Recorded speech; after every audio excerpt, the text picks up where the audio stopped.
Welcome to the Biz Gone Social Podcast. We help entrepreneurs navigate how to get known, get customers, and get the edge over their competition. Here is your host, Lorraine Duncan.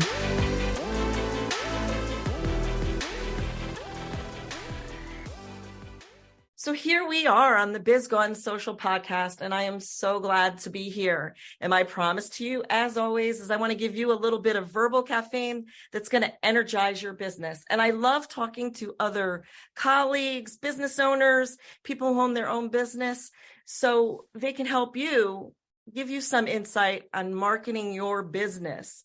And so, I mean, the big thing is, as a business, don't you want to be the business that everyone's talking about? Because I know I do, and I want to learn as much as I can from other people. So I'm really so stoked to have a very special guest with me today, Craig Andrews. Welcome, Craig. Lorraine, it's such a delight to be here. So looking forward to it. You know, we were talking in the green room. I got off a sales call. Somebody was asking me what to sell them. They wanted to buy something. I said, I can't be there. I got to be there with Lorraine. And I'm so happy to be here with you. Yeah. And I'm so glad and, so honored that you're here. And you have really an interesting background. But before we get to your background, because I want to just tell my audience a little bit about what you do and how you help people. Yeah. So we're marketing consultants. Work exclusively with people who have high ticket, high trust offers. And the people ask me, well, what's high ticket? And high ticket's from the perspective of whoever's writing the check. If it feels high ticket to them, it is high ticket. And but we learned as a matter of survival for our own business that kind of standard sales processes really stink at selling high ticket products and services. And so we came up with something that we call it's an irresistible first time offer. Think of it as like a coffee date that that is small engagement where you take out the commitment trust, or the commitment risk, the financial risk. And you just go do something small together. And if it goes well, then you go do bigger things together, just like you would on a coffee date. And we found that really accelerates the sales cycle if you're in a high ticket business. Yeah. And you said something else, trust offer.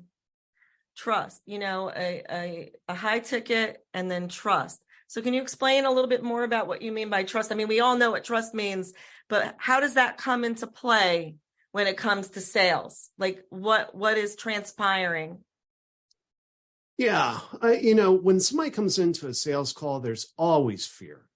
There's always fear. And when that fear overwhelms them, they won't move forward. And so when I think about trust, some areas that we've worked for financial advisors. If you think about trust, I mean, that's probably the biggest that we've ever had to hit, because it's not, hey, will you host the birthday party for my son's 5-year birthday? Where, sometimes the clown shows up drunk and you don't want that, but that happens. You kick the clown off the property, but there's still a party. Everything's are still going on. Financial advisors are asking for your life savings, and it actually represents so much more than life savings. It's their hopes, it's their dreams. It's very, very emotional.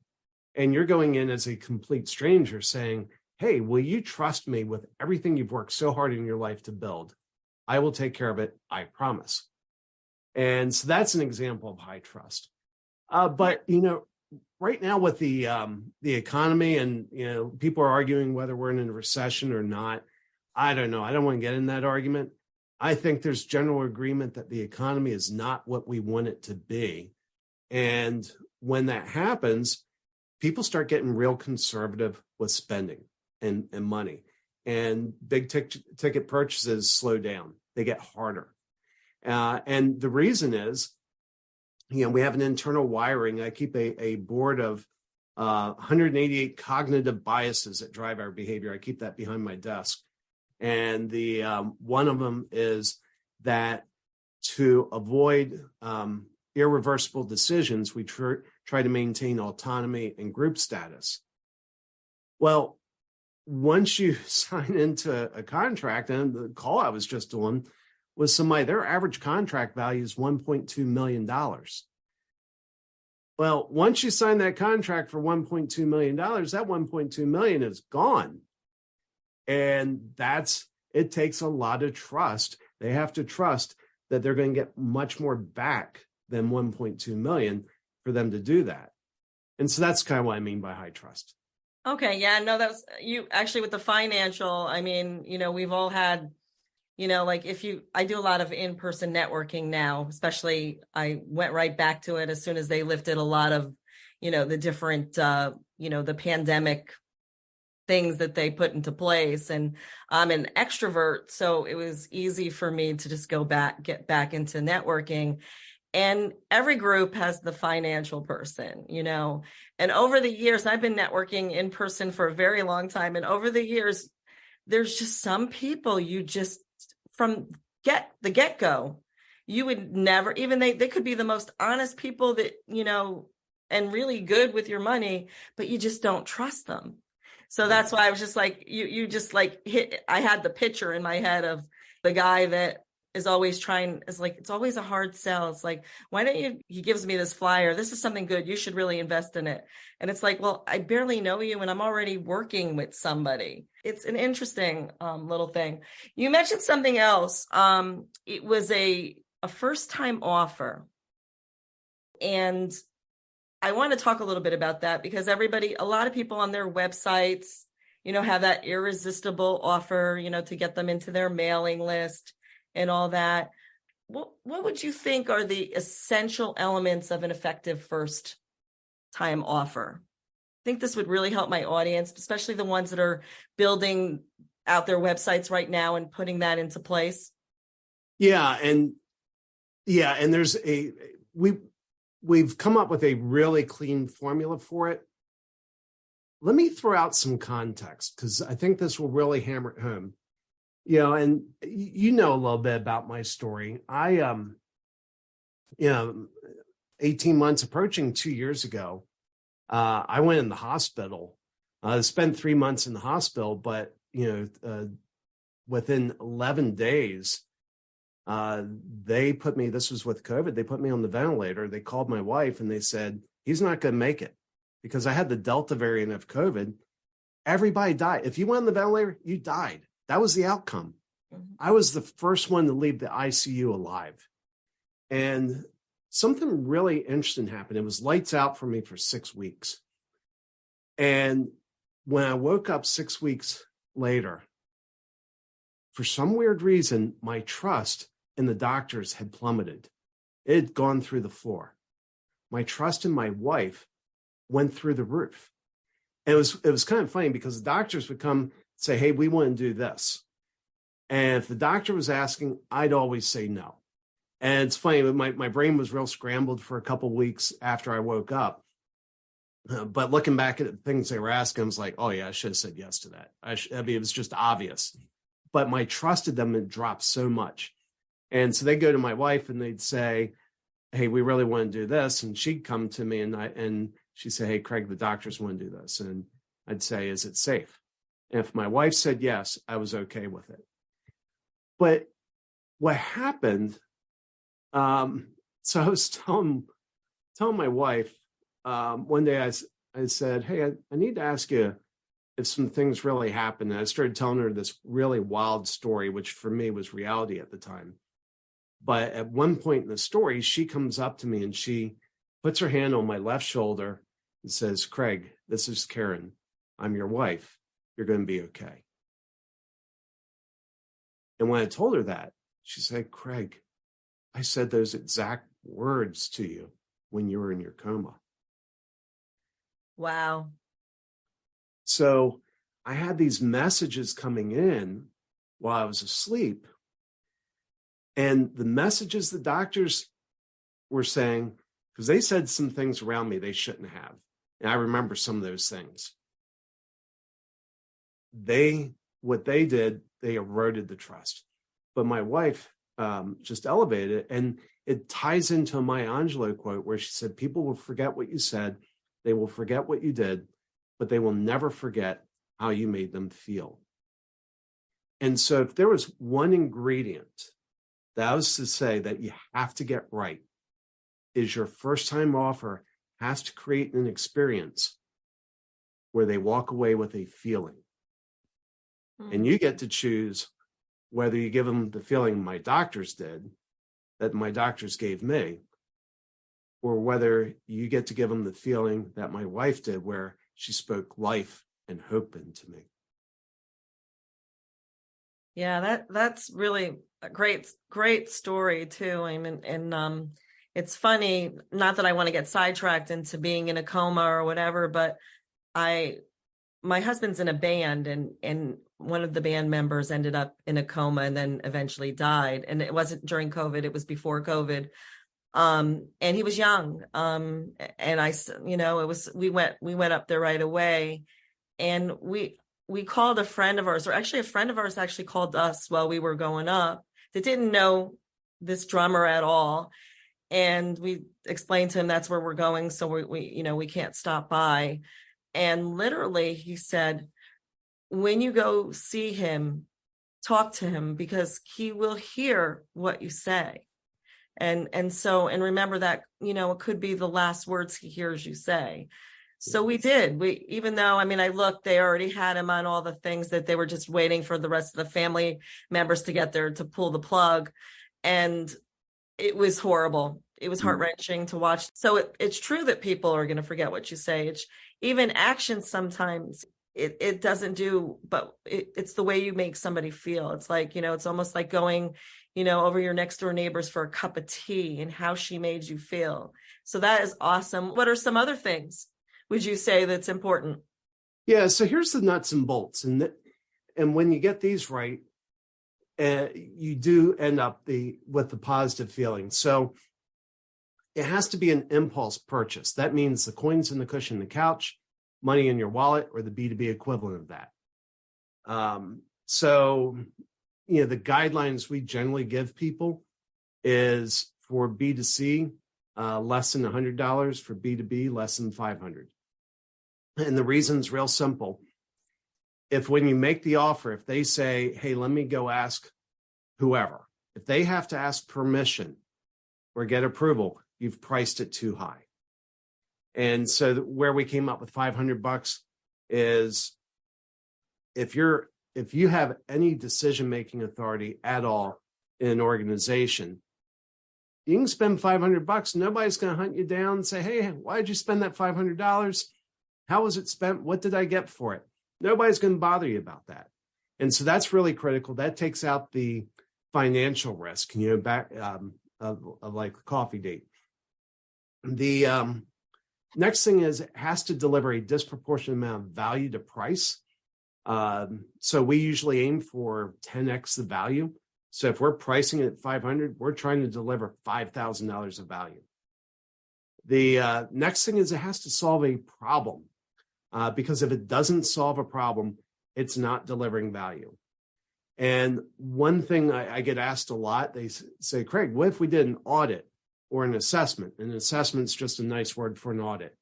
And the answer is, all that does is that highlights the problems they already have. It doesn't solve a problem. I've also found there's a limited number of people in this world that want to invite me in to critique them. So that's another thing, another reason why that doesn't work.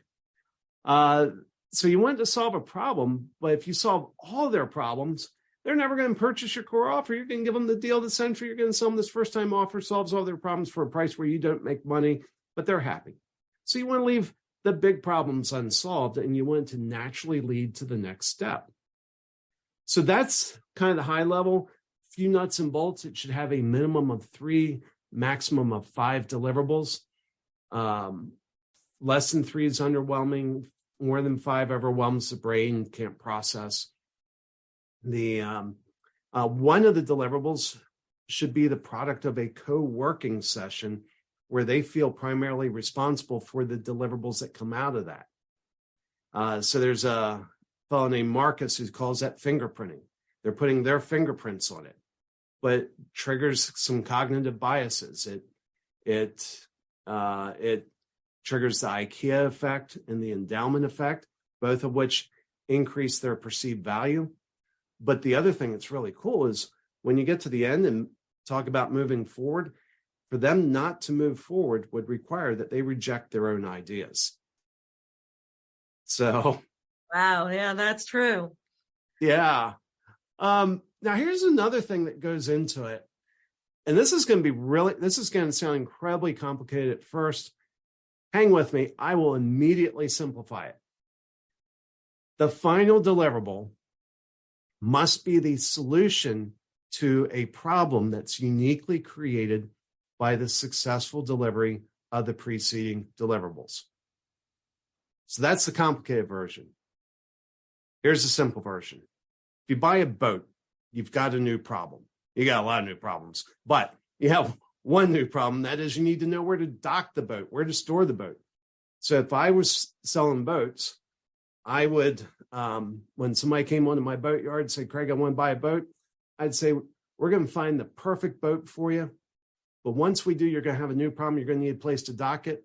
Guess what? We have relationships with all the marinas in the area, all the yacht clubs in the area. We know their prices.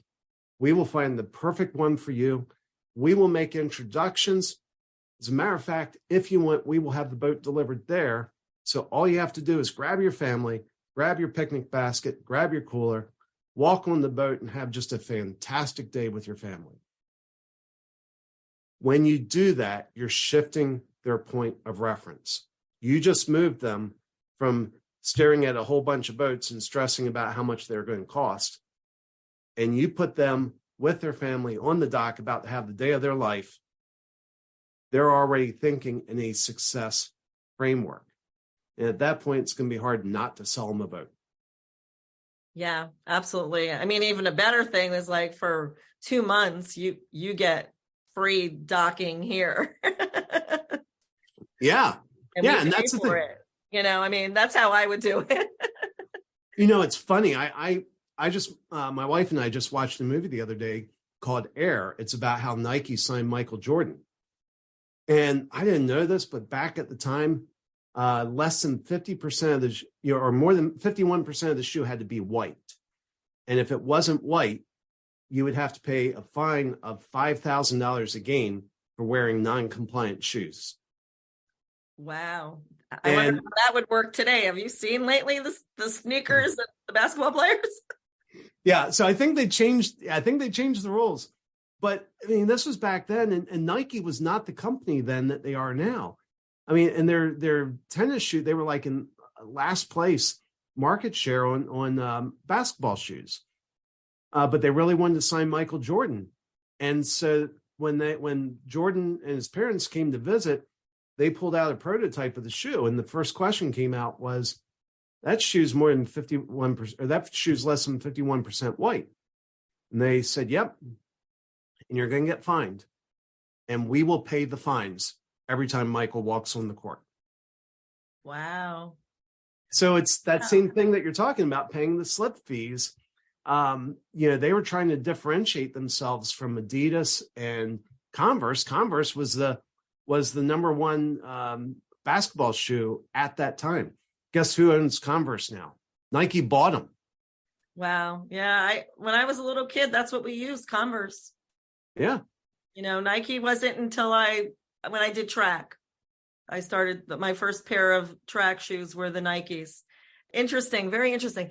I have a really great audience, and I literally don't want to miss this because you're an expert at this. And I want to talk about sales a little bit, because it seems like every conversation I have, people are always complaining that I hate selling.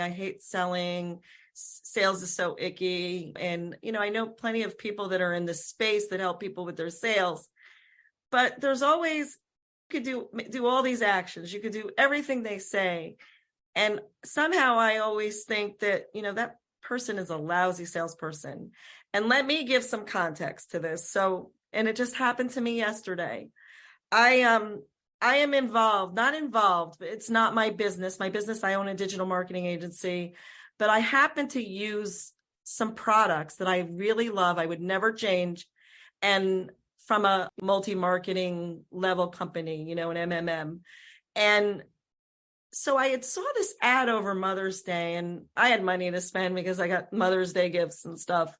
And so I figured, it was $7, and we will help, instead of being that spammy, blah, blah, blah person. And we will have people coming to you.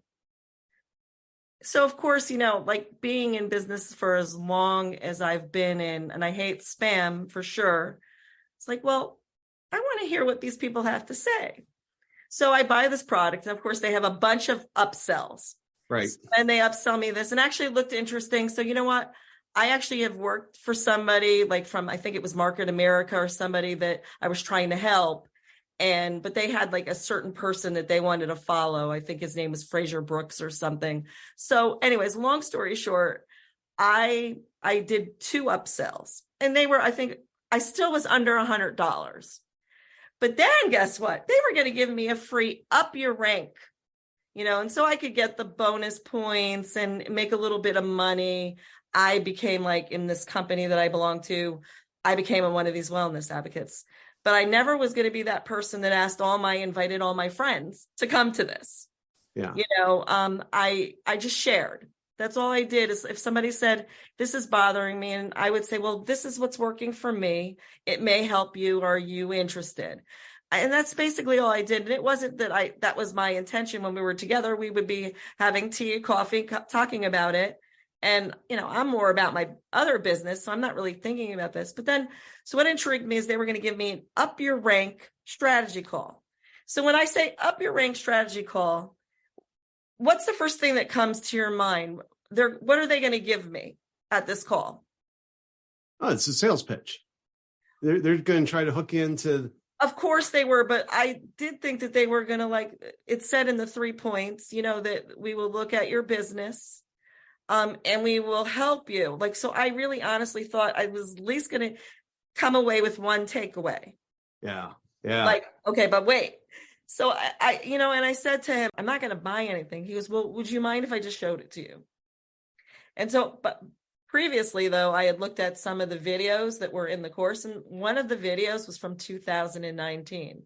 So why would I buy an academy that I know that they're using repurposed content?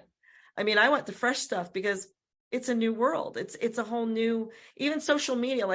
He's saying, well, this has the best social media strategies. I'm like, do you know what I do for a living? So anyway, all to say is that it was 100% sales pitch. Yeah.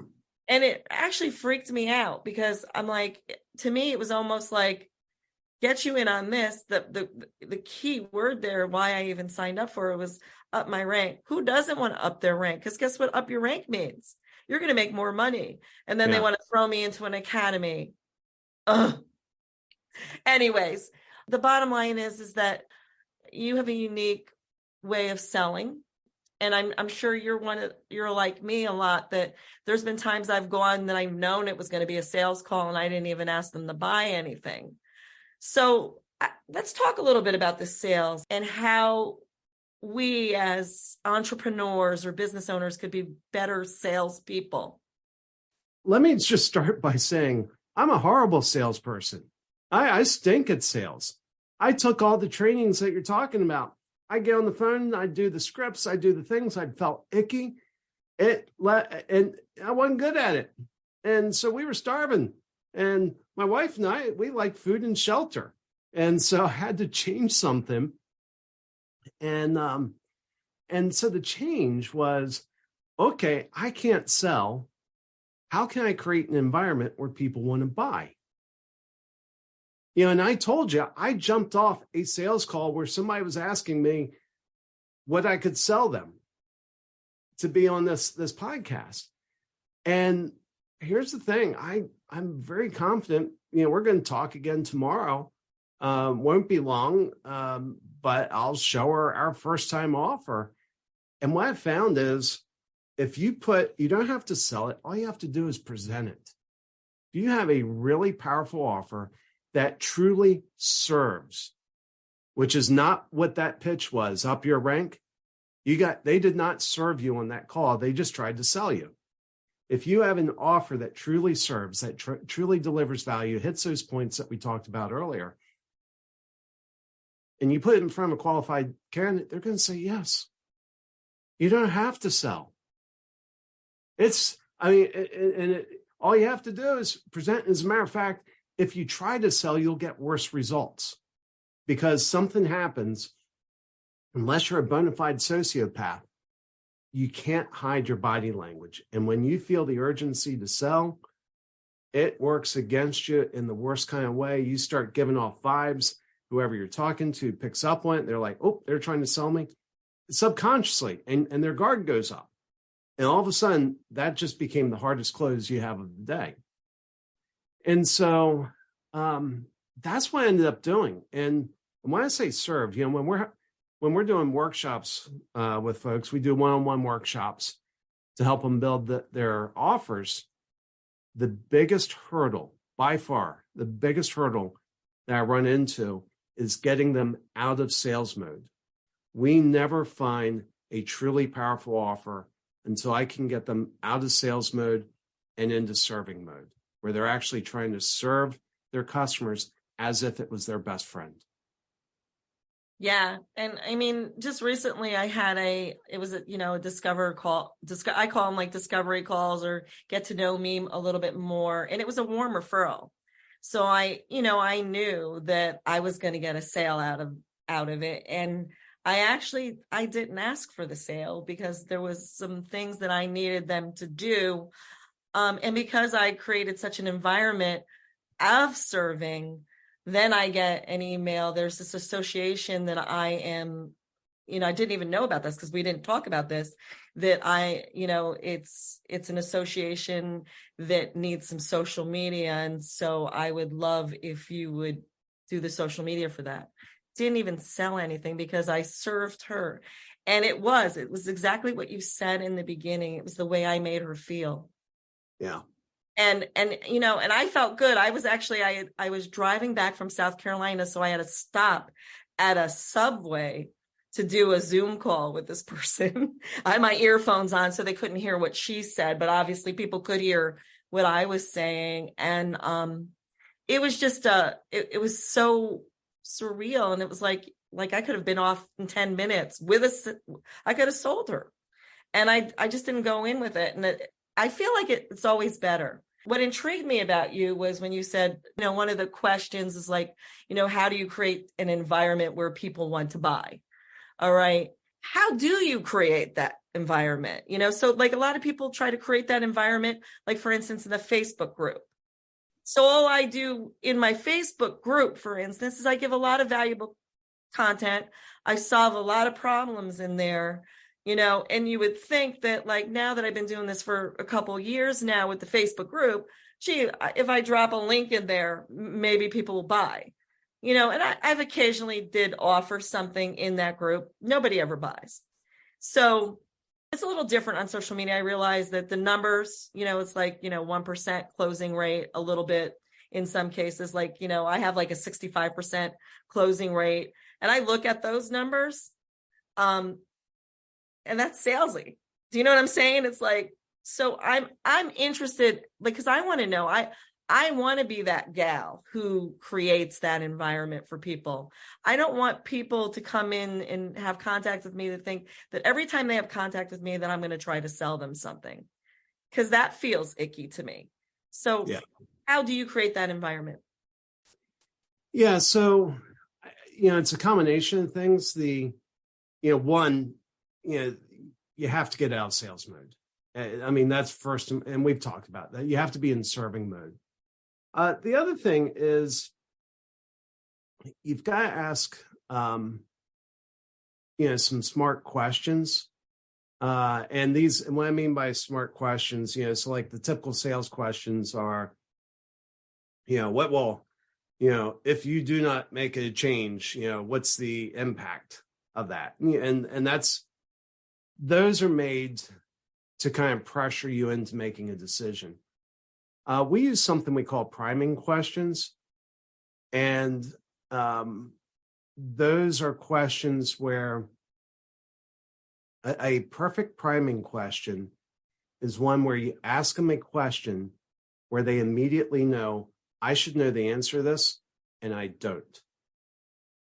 And it's usually something they don't think about and something that's an important consideration in their business. And when you ask those questions, it actually is a way of building your authority and building your expertise, because chances are the last person they talked to was going down sort of the standard sales script and focused on selling. Yeah, and asking these questions, they realize, oh, I can't answer this question now. Their brain immediately calculates this. I can't answer this question now. I should be able to answer it, but I can't. If I work with him, I will be able to answer it. And so that's one element. Another element is, we have a short presentation that follows a pattern called a 6-stage teaching pitch. It's a strategy that proved resilient during the Great Recession. 13 years ago. But one of the key elements of that is you have to deliver an aha. You have to show them a view of the world that they had never previously seen.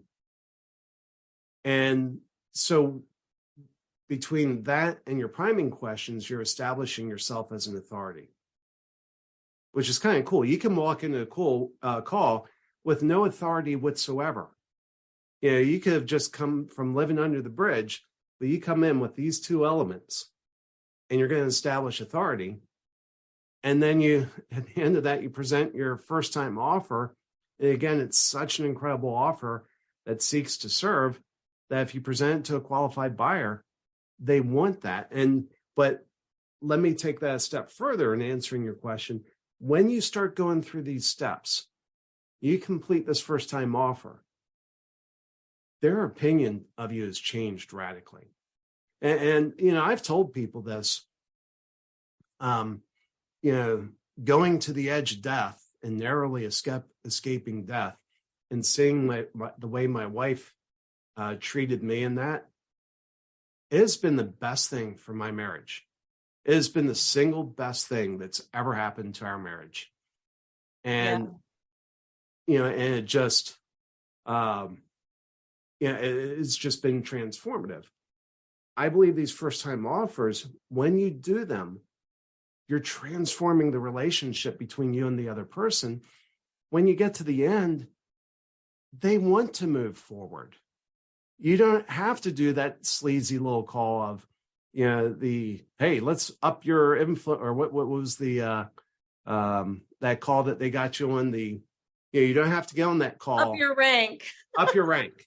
Yeah, you don't have to get on the up your rank, sales call. They're saying, oh my goodness, you got me this far. You helped me solve a small problem.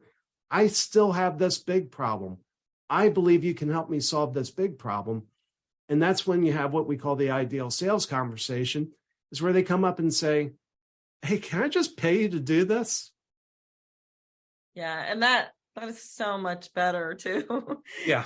Like when somebody just wants to throw money at you and it's because you are from the place of service, you really do want to help. So, this has been a great conversation. I actually could talk to you like forever. This has been so much fun.